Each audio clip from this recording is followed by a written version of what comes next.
Prue, I was amazed when I realised that it's been just over 1 year since Queen Elizabeth II passed away. It's gone very quickly, that period of time.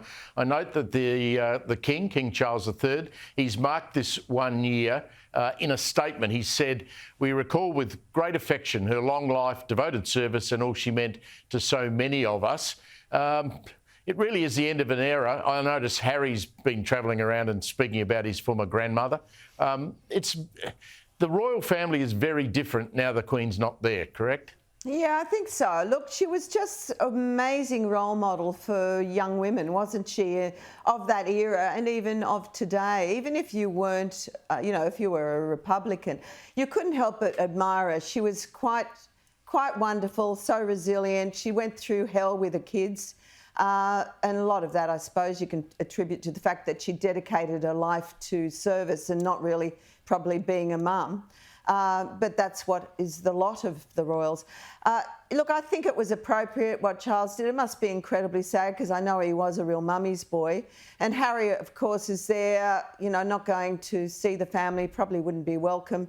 But he was channeling, I heard him speak today and he was sort of talking about what his grandmother would have been thinking. And I thought, well, how would you know, lovey? It was sort of weird, trying to countenance a bit of sympathy, probably.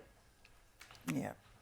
Tina, I know the Queen series on Netflix is fiction, but, I mean, we watch it and we think that maybe is what it was like behind the palace doors.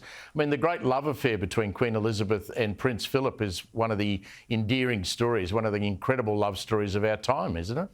Oh, exactly. And I think she was able to be the magnificent queen she was because of him. He didn't try and overshadow her. There was no jealousy. He supported her in every role. It really was a beautiful romantic story. And obviously, they spent so long together. And I think when she lost him, a little bit of life went out of her. Then, of course, in her dying days, to have that bugger of a kid, Harry, create havoc. But it's a sad time. I think everyone still looks back on her with fondness and a great respect, Steve.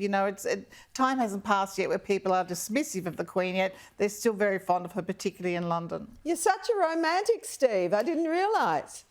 Well, I just think it was. I mean, look, Philip could do some damage to the royal family with some of the things he said, and who knows what sort of extramarital affairs he might have had. But he it seems that Queen Elizabeth had this. Mouth. He did not engage in any of that. How do you know? I know. He wouldn't have done it. I'm not so sure. No, I'm not so sure. What do you reckon, Prue? No, I reckon he was a very naughty boy.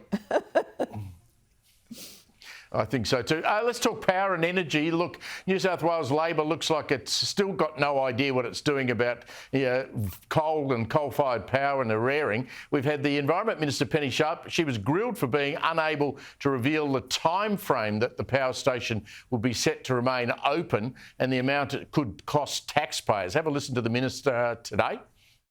Do you have a ballpark of how long Eraring might need to be extended for? Look, we don't, because we need to have that discussion with them.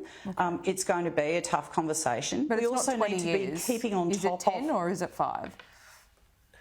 I would hope that it's much less than that. Tina, she'd want to hurry up. We got AEMO this week telling us we're going to have blackouts during the summer. And you know what, Steve? Maybe we need that to just shock us into shape for her to keep that open for another 10 years at least. It's ridiculous.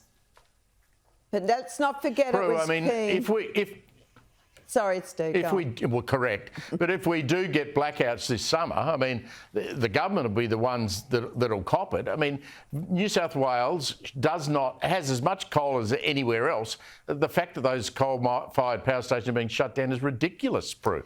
Look, Steve, this whole scenario it's fanciful. We all know that what we are on is the Titanic, the iceberg's looming.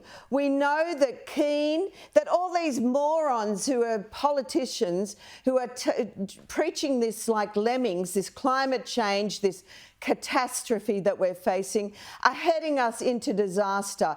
We should be capitalising on nuclear, on gas and coal, and we should be supplying them because we've got the cleanest coal we ever had, and China's laughing. The rest of the world must think we're idiots, and we are. We're bloody fools. And thank God they've got Eraring staying open, but, you know, they won't commit because they know that they've made the wrong decision. Well, they're also petrified of the Greens, Prue, that the Greens will take seats off the next election. That's why they won't give any details on how long they'll keep it open. Yeah. MacSween and McQueen, what a double act you two are. Have a great Friday night, and we'll talk to you again soon.